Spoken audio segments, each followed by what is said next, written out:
हरे कृष्णा। आप सभी भक्तों का हार्दिक स्वागत है आज के श्रीमद् भगवद गीता के डिस्कशन।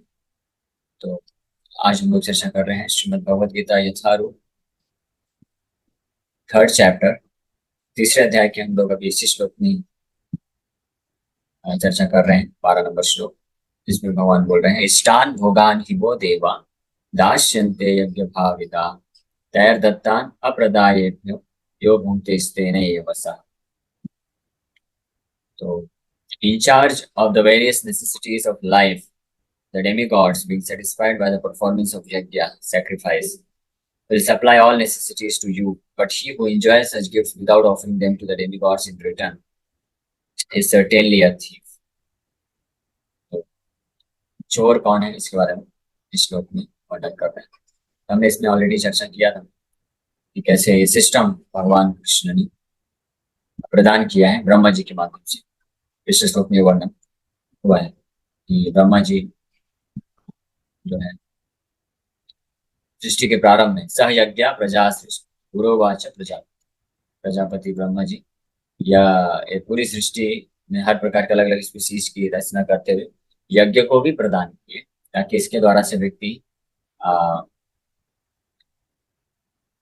इस संसार के भौतिक सुख को भी भोग कर सके और धीरे धीरे शुद्ध होकर के भगवान के धाम को प्राप्त कर सके। इसलिए क्योंकि हर कोई डायरेक्ट भगवान को समर्पण नहीं कर सकता है, इसलिए भिन्न भिन्न प्रकार के देवताओं के लिए यज्ञ बनाया गया है, जिसकी मदद से धीरे धीरे व्यक्ति, लेकिन किसी भी देवता के लिए यज्ञ अगर कोई करता है तो उसमें भगवान विष्णु ही वास्तव में केंद्र में होते हैं और उनको ही सबसे पहले अर्पण किया जाता है, जो भी भोग होता है, जो भी यज्ञ की आहुति होती है, तो इसके पश्चात देवताओं को दिया जाता है। तो देवता उससे उस शेयर को प्राप्त करके वो खुश होकर के जो है प्रदान करते हैं भौतिक जगत में जो भी हमको नेसेसिटीज चाहिए।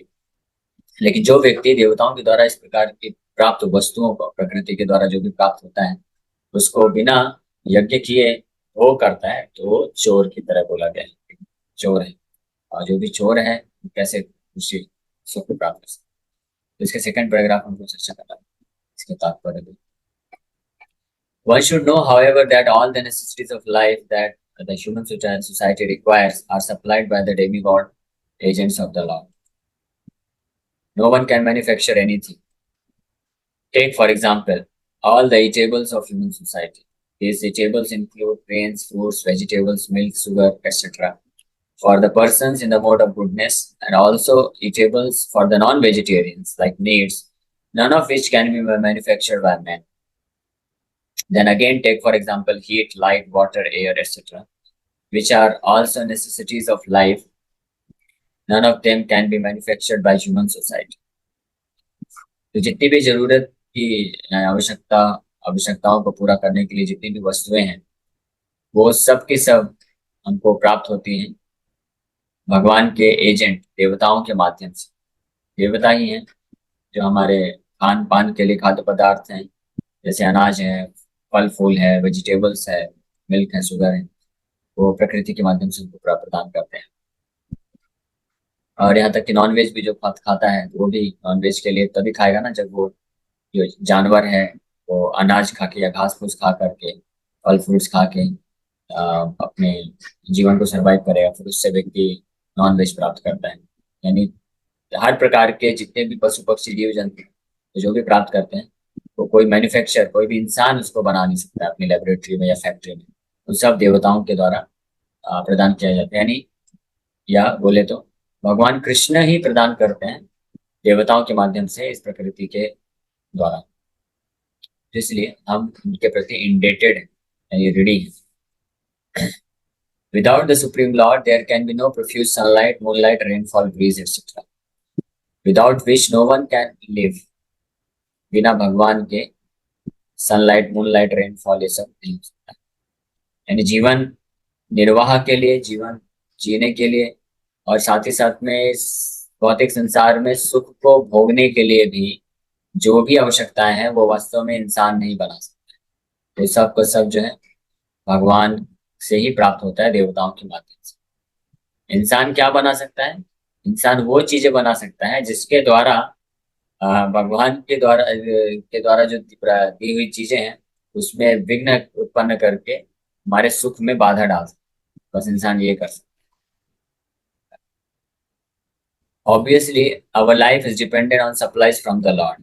Even for our manufacturing enterprises, we require so many raw materials like metal, sulfur, mercury, manganese, and so many essentials, all of which are supplied by the agents of the Lord, with the purpose that we should make proper use of them to keep ourselves fit and healthy for the purpose of self-realization, leading to the ultimate goal of life, namely liberation from the material struggle for existence.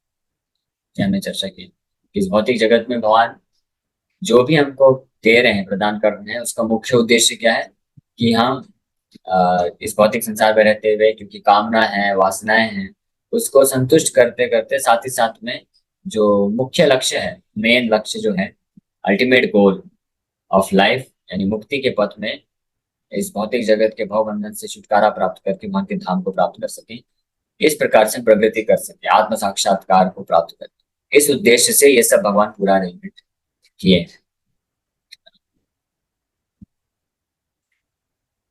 This aim of life is attend by performance of yajna. और ये जो लक्ष्य है ये प्राप्त होता है यज्ञ के द्वारा। इसलिए अगर कोई बाकी सब कुछ करता है लेकिन यज्ञ नहीं करता है तो उसका तो जीवन पूरी तरह से व्यर्थ है। यज्ञ मतलब, यज्ञ का मतलब है भगवान कृष्ण के प्रसन्नता के लिए जो कार्य किया जाता है उसको यज्ञ बोलते हैं। उनके आदेश अनुसार जो कार्य किया जाता है उसको यज्ञ बोलते हैं। इस कलयुग में यज्ञ कैसे किया जाता है? हवन कुंड में आहुति दे के नहीं किया जाता। इस कलयुग में ये यज्ञ वर्जित है, या ये वैल्यूलेस है, इसका कोई वैल्यू नहीं।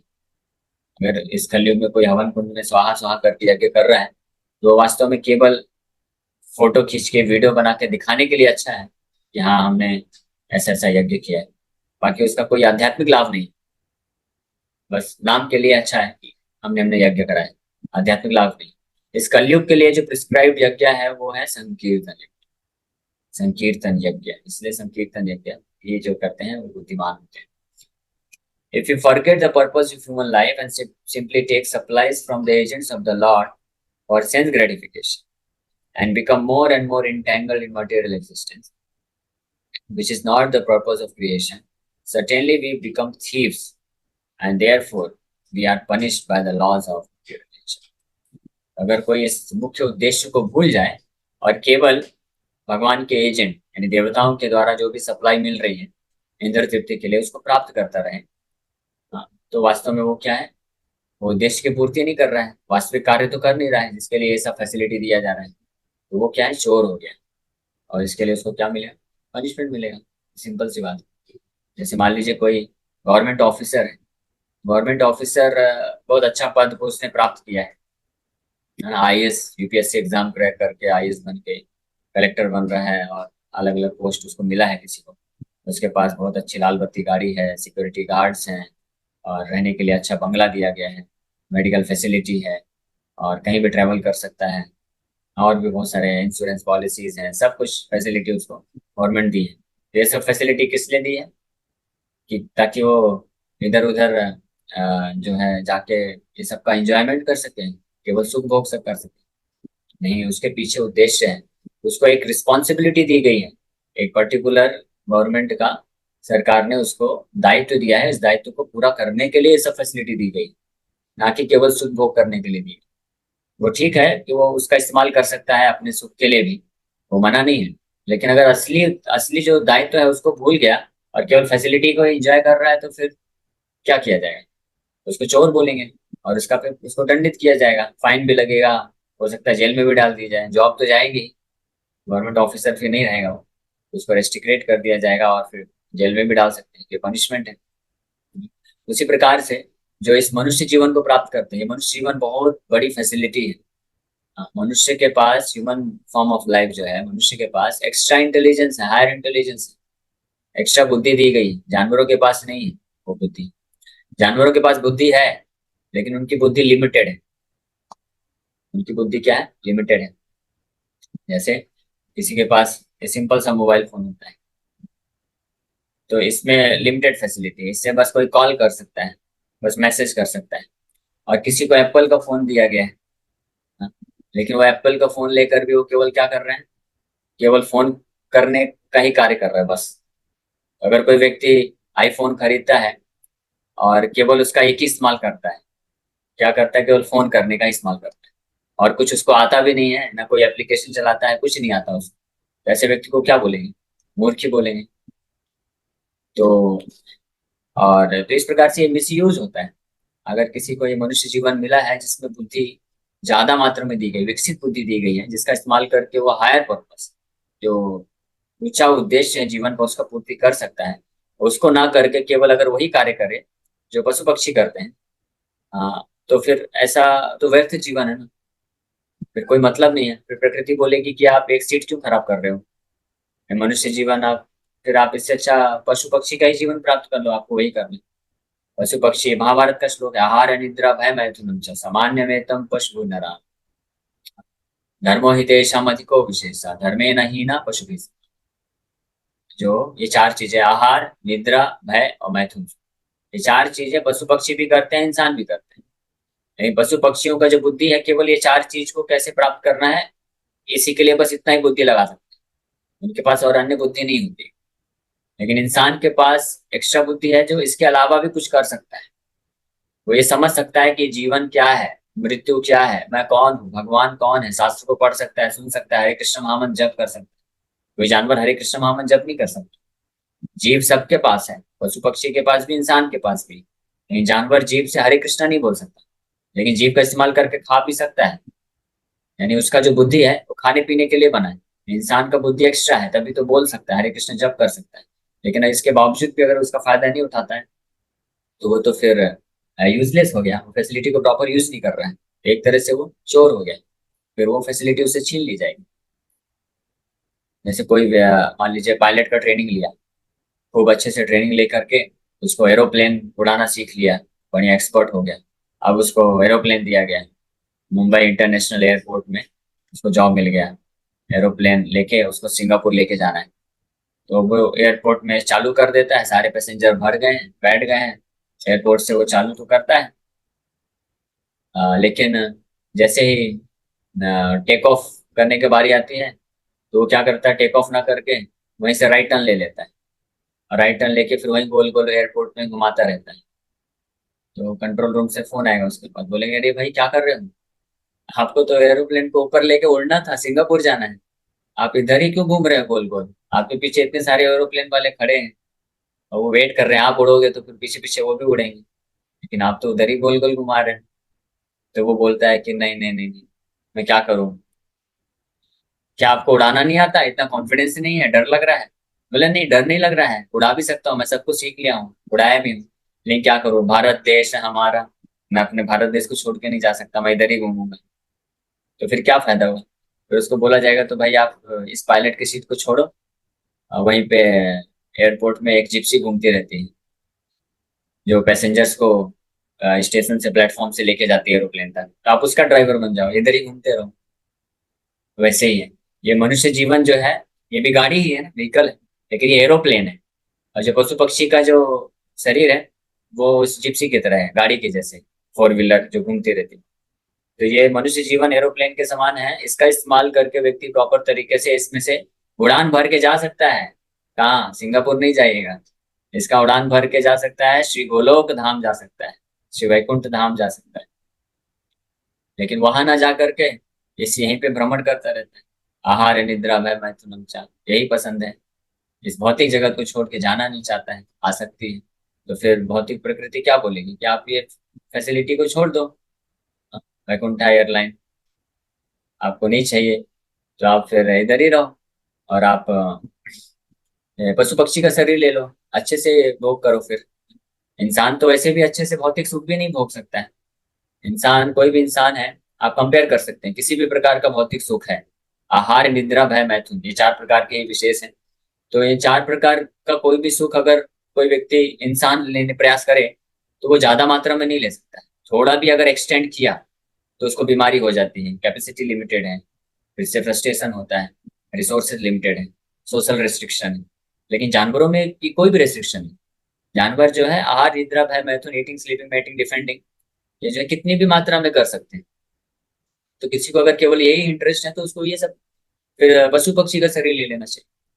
आप कभी नहीं सुनेंगे कि कोई जानवर जो है बहुत खाने के कारण डाइजेशन हो गया उसको बेचारे को, या कुछ जो बाघ है, शेर है, उसको बहुत ज्यादा मांस खाने के कारण पेट में प्रॉब्लम हो गया। नहीं, लेकिन इंसान अगर कुछ ज्यादा मात्रा में कर देता है तो तुरंत बीमारी पकड़ लेती है, सिग्नल आ जाता है, नहीं नहीं ज्यादा हो गया। क्यों? क्योंकि उस उद्देश्य के लिए बना ही नहीं इंसान शरीर। इंसान का शरीर, ये जो इंद्र तृप्ति है, वो केवल इतना मात्रा में करने के लिए है ताकि ये शरीर और आत्मा एक साथ चल सके। इतनी मात्रा में इंद्र तृप्ति जो है अलाउ किया गया है। ऐसा नहीं बोला जा रहा है कि आप बिल्कुल खाना पीना सोना आहार निद्रा भय मैथुन पूरी तरह से त्याग दे, ये नहीं बोला जा रहा है। लेकिन इसको रेगुलेट करके प्रॉपर तरीके से जितना जरूरत है उतना करके अपना जो मुख्य उद्देश्य है भगवान को समझना, ब्रह्म जिज्ञासा वो करना, ये जो है असली उद्देश्य होता है। और जो इसको करता है वो प्रमोट होता है, वो आगे बढ़ता है। हाँ? और जो जितना तीव्रता से करता है, हाँ, तो वो ज्यादा प्रमोट होता है। जो एरोप्लेन भी अलग अलग प्रकार के होते हैं। एक अगर किसी को अमेरिका जाना है तो एक डायरेक्ट एरोप्लेन होता है जो आपको इंडिया से छोड़ेगा और डायरेक्ट अमेरिका में लैंड कराएगा। और कुछ एरोप्लेन होते हैं आपको विजिट कराते कराते ले जाएंगे, यहाँ से अफ्रीका जाएगा, फिर और कहीं जाएगा, फिर 3-4 स्टेशन के बाद आपको अमेरिका पहुंचाएगा। तो 1-2 दिन बाद डायरेक्ट एरोप्लेन होगा तो 12-15 घंटे में भी आपको पहुंचा दे सकता है। तो इसी प्रकार से मनुष्य जीवन में भी अलग अलग प्रकार हैं, साधन है, कर्म ज्ञान ध्यान और भक्ति। तो जो भक्ति योग का सहारा लेते हैं उनका डायरेक्ट लैंडिंग होता है, डायरेक्ट इस भौतिक जगत को छोड़ के डायरेक्ट वैकुंठ धाम में लैंड कर सकते हैं। और जो अलग अलग साधन अपनाते हैं, लेकिन कम से कम वो लोग आध्यात्मिक जिज्ञासा तो कर रहे हैं, तो इस भौतिक जगत से स्वर्ग लोक ब्रह्म लोक या जो है इम्पर्सनल ब्रह्म ज्योति और फिर वैकुंठ जा सकते हैं। तो इसलिए बुद्धिमान वो है। लेकिन अगर किसी को डायरेक्ट फ्लाइट चाहिए जो हाई स्पीड में आपको डायरेक्ट लेके जाए, उसके लिए पेमेंट भी ज्यादा करना पड़ेगा, उसमें वेटिंग लिस्ट ज्यादा होता है। तो भक्ति योग हर कोई इसलिए कर नहीं सकता, उसका पेमेंट देना पड़ेगा। पेमेंट क्या है? श्रद्धा, भगवान के नाम में पूरी श्रद्धा होना, ये पेमेंट है। ये ऑफ कोर्स पिछले जन्म के सुकृति पे भी निर्भर करता है। इस प्रकार से जो बुद्धिमान होते हैं तो वो लोग इसका इस्तेमाल करते हैं पूरा। और भगवान के द्वारा जो ये जो फैसिलिटी जितनी भी मिली है ह्यूमन फॉर्म ऑफ लाइफ में, हमारा चाहे हमारा ये human form of life itself क्यों ना हो, एक मनुष्य जीवन भी है, हमारे पास विकसित बुद्धि है, हमारे पास भक्तों का संग है, हमारे पास जो मटेरियल फैसिलिटीज है खाने पीने और ये सब चीजें, ये सब चीजों का, ये सब भगवान ने दिया है ताकि हम जो उद्देश्य है उसकी पूर्ति कर सकें। और अगर हम वो नहीं करते हैं then we degrade our self, जो हम अपने आप को वापस से इस संसार में फंसा देते हैं पशु पक्षी की जोनी। और इस प्रकार का व्यक्ति जो है यहाँ पे चोर बोला गया है कि जो उद्देश्य की पूर्ति नहीं करता है, यो भूंगते स्तेने ये वसा, लेकिन केवल फैसिलिटी का इस्तेमाल करता है लेकिन वापस रिटर्न में कुछ करता नहीं, तो उसको चोर बोला गया। और a society of thieves can never be happy because they have no aim in life. The gross materialist thieves have no ultimate goal of life. They are simply directed to sense gratification, nor do they have knowledge of how to perform their task. तो जो बहुत ही आज के समय के जो gross materialist, materialist मतलब भौतिकवादी व्यक्ति, भौतिकवादी व्यक्ति उनको बोला जाता है कि जो भौतिक संसार में ही सुख प्राप्त करने के लिए पूर्ण रूप से तत्पर, उनको भौतिकवादी बोला जाता है। और अध्यात्मवादी उनको बोलते हैं जो भौतिक सुख के ऊपर उठ के आध्यात्मिक जीवन में प्रवेश करना चाहते हैं, आध्यात्मिक स्पिरिचुअल इंक्वायरीज करते हैं, आध्यात्मिक जिज्ञासा रखते हैं, उनको अध्यात्मवादी व्यक्ति बोला जाता है। तो आज के समय में ये दुर्भाग्यवश ज्यादातर लोग जो है ग्रॉस मटेरियलिस्ट, यानी बोले तो कट्टर भौतिकवादी व्यक्ति बन गए। पहले के समय में भी ज्यादातर भौतिकवादी व्यक्ति थे, लेकिन कम से कम वो लोग भौतिकवादी होते थे, यानी इंद्र सुख इंद्र तृप्ति करते थे, लेकिन कुछ धर्म का सहारा लेके करते थे।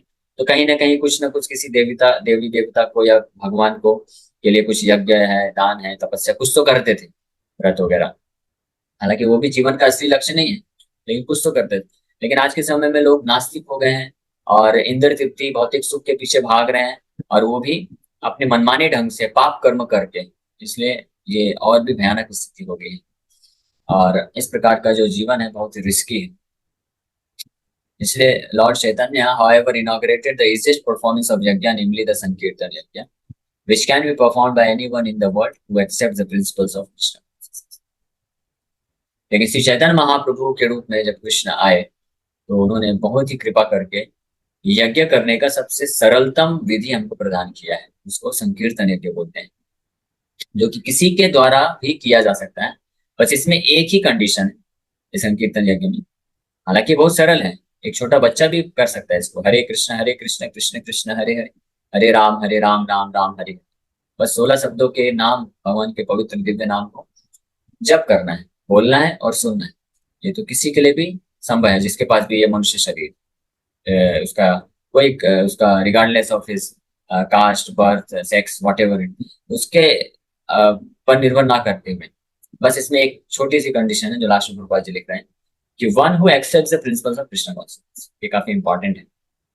तो जो कृष्णा कॉन्शियसनेस, कृष्ण भावना मृत के जो सिद्धांत है उनको स्वीकार करता है और उसको स्वीकार करके हरे कृष्ण महामंत्र जप करता है, तो निश्चित रूप में इस संकीर्तन यज्ञ के द्वारा भगवान कृष्ण को पूर्ण रूप से प्रसन्न कर सकता है। और जो ultimate destination, ultimate purpose of life है वो फुलफिल कर सकता है, अंतिम लक्ष्य, अंतिम उद्देश्य जीवन का प्राप्त कर सकता है। ये प्रिंसिपल्स ऑफ कृष्णा कॉन्शियसनेस क्या है, इसके बारे में हम लोग चर्चा करेंगे विस्तार से। लेकिन जो मोस्ट अंडरलाइंग प्रिंसिपल है, that one should be ready to be guided by a bona fide spiritual master, कि व्यक्ति को भगवान का नाम जप करना है, अपने मनमाने ढंग से नहीं करना चाहिए, या मटेरियल इंटेंशंस, मटेरियली इंक्लाइंड होकर के भौतिक प्रवृत्ति को पूरा करने के लिए नहीं करना चाहिए, कि मैं भगवान के नाम पर जप करूंगा, मेरे जीवन से जो सारे दुख नष्ट हो जाएं। दुख नष्ट होंगे सारे, लेकिन इस उद्देश्य से नहीं कि मेरे दुख नष्ट हो जाए, मुझे भौतिक सुख मिले, ज्यादा से ज्यादा इंद्रिय तृप्ति मिले। ये जो है ये material inclination, this is not the principle of Krishna consciousness. Principle of Krishna consciousness means that, इसका मतलब है कि भगवान कृष्ण को केंद्र में रखकर के भगवान कृष्ण के लिए, है ना, आध्यात्मिक जीवन में प्रगति करने के हेतु ये भाव रखते हुए जब इस संकीर्तन यज्ञ में कोई भाग लेता है और अपने आप को भौतिक बंधन से छुड़ाने के भाव को रखते हैं। भौतिक बंधन से छुड़ाना मतलब, भौतिक बंधन छुड़ाने का मतलब केवल ये नहीं होता है कि भौतिक जो दुख आते हैं उनसे छुड़ाने, उनसे छुटकारा प्राप्त करना। भौतिक बंधन से छुटकारे का मतलब होता है इस भौतिक संसार के दोनों सुख और दुख दोनों से अपने आप को मुक्त करना। बल्कि दुख सुख से मुक्त करना ज्यादा इंपॉर्टेंट है, क्योंकि दुख से तो वैसे ही सब कोई मुक्त होना चाहता है, लेकिन जब भौतिक सुख जितनी मात्रा में मिलता है व्यक्ति को, तो वो उतना उसमें फंसता चला जाता है और उतना वो इंद्र तृप्ति करने का और उसकी इच्छा प्रबल होती जाती है।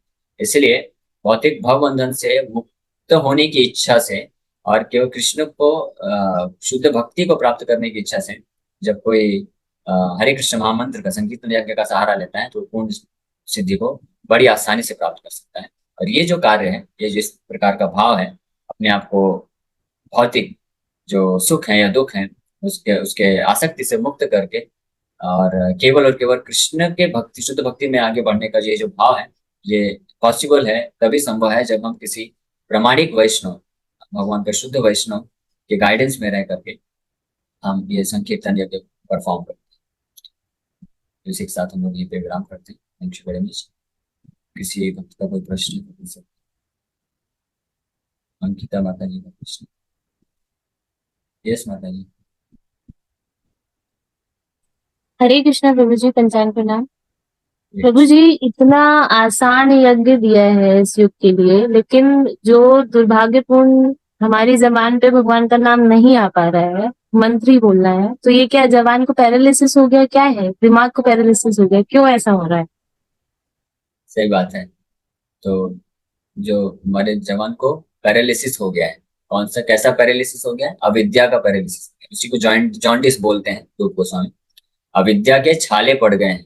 जब किसी के जीवा में बहुत सारे छाले अगर पड़ जाएं, तो जीव होते हुए भी वो बोल नहीं सकता है, जीव होते हुए भी वो टेस्ट नहीं ले सकता है ना। किसी के अगर जीव में दो चार छाले हो जाए ना, तो आप बहुत अच्छा टेस्टी कुछ बना के दीजिए, बिल्कुल गरम गरम पकौड़ा दीजिए बना के, उसमें मसाला डाल के और मिर्ची के साथ और बढ़िया बारिश के मौसम में खिलाइए, वो खा पाएगा? वो जीभ में टच भी नहीं करा सकता। जबकि जिसका जीभ हेल्दी है तो बहुत बड़े आनंद से वो खाता रहेगा, और दो अनी और बोलेगा, और चाहिए और चाहिए। तो इसी प्रकार से भगवान का नाम जो इतना मधुर है, इतना टेस्टी है, लेकिन जिनके जीवन में अविद्या रूपी छाले पड़ गए, तो उनके लिए वो नाम निकलता ही नहीं। तो हमारा स्थिति ऐसा है कि हम हमसे नाम निकलता ही नहीं है, और जो शुद्ध वैष्णव शुद्ध नाम लेते हैं उनसे नाम छूटता ही नहीं। यानी वो नाम तो जीव को पकड़ भी लेंगे ना, तब भी हरे कृष्ण निकलता रहता है। तो ऑफ कोर्स हमारा वो लक्ष्य है, और इस लक्ष्य पे आ सकते हैं। इसका रूप गोस्वामी बड़ा सोल्यूशन भी बताते हैं बहुत सुंदर, कि अगर हम जो है भगवान के शुद्ध भक्त के आश्रम में रह करके, किंतु आदराद अनुदिनम खलु सएव जुष्टा स्वाद्धि क्रमात् भवति तद गत मूल हंत्रे। लेकिन अगर कोई आदर पूर्वक भगवान के नाम का जप करता है, हाँ, और नित्य अनुदिनम, अनुदिनम मतलब डेली, रेगुलरली, और कीर्तनीय सदा हरि महाप्रभु बोले, ये कॉन्स्टेंटली, तो निश्चित रूप में इस अविद्या की छाले धीरे धीरे नष्ट हो जाएंगी, और ये पैरालिसिस भी नष्ट हो जाएगा, और हम भगवान के नाम को बड़ी सरलता पूर्वक ले सकते हैं। जैसे जैसे आप भक्ति में प्रगति करेंगे, तो आप देखेंगे कि ये जो प्रोसेस है, ये बहुत सरल है। हरे कृष्ण जप करना है और सुनना है, भगवान को स्मरण करना है। लेकिन ये उनके लिए सरल है, उनके लिए आसान है। सरल है लेकिन आसान नहीं है, कठिन है ये बहुत। लेकिन उनके लिए आसान बन जाता है जो इस भौतिक जगत से कुछ चाहते नहीं। जब तक किसी व्यक्ति को इच्छा रहेगी कि मुझे इस भौतिक जगत में कुछ चाहिए, मुझे बहुत सारा नाम कमाना है, बहुत बड़ा पद हासिल करना है, बहुत सारा पैसा कमाना है, बहुत सारा इंद्र तृप्ति करना है, जब तक ये वांछाएं रहेंगी, तब तक वो नाम, पवित्र नाम को नहीं टेस्ट कर सकता है। ये तो भौतिक हुआ। इसके अलावा मुक्ति की वांछा को भी रूप गोस्वामी बोलते हैं। मुक्ति की भी वांछा जब तक रहेगी, या सिद्धि की वांछा भी जब तक रहेगी, या भोक्ति, इंद्र तृप्ति की वांछा रहेगी, तब तक भगवान का शुद्ध नाम हमारे जिह्वा पे नहीं प्रकट हो सकता। क्योंकि शुद्ध नाम जो है वो क्वेश्चन आंसर ही चल रहा है, मुझे मैसेज कर रहा है क्वेश्चन आंसर, ठीक है। तो शुद्ध नाम जो है वो कृष्ण से अभिन्न है। तो कृष्ण किसी भी अपवित्र स्थान में आकर डांस नहीं कर सकते। अगर हम चाहते हैं कि भगवान कृष्ण, राधा कृष्ण हमारे जीवा में, हमारे हृदय के प्रांगण में आकर के नृत्य करें, तो इसके लिए ये जरूरी है कि हम उसको पूर्ण रूप से शुद्ध और पवित्र बनाएं।